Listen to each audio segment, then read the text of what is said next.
Sinusubukan pa rin ni Gun hulihin yung hari ng lawa. Oo.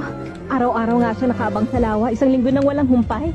Nangako ka kasi na pwede siya mag-hunter exam kapag nahuli niya yung hari ng lawa. Paano pag nagawa niya yun? Sira ka ba? Oh? Kung 5 mga lalaki nga hindi kayang hatakin ng halimaw ng isa pampang, ano pang pag-asa ng isang maliit at payat na bata? Ayaw lang siya payagin itong si Mito na mag-hunter exam kaya niya sinabi yon. Nalimutan mo na bang ganyang edad din yung tatay ni Gun nung nahuli niya yung hari ng lawa noon? Hindi mahuhuli ni Gun yun, imposible.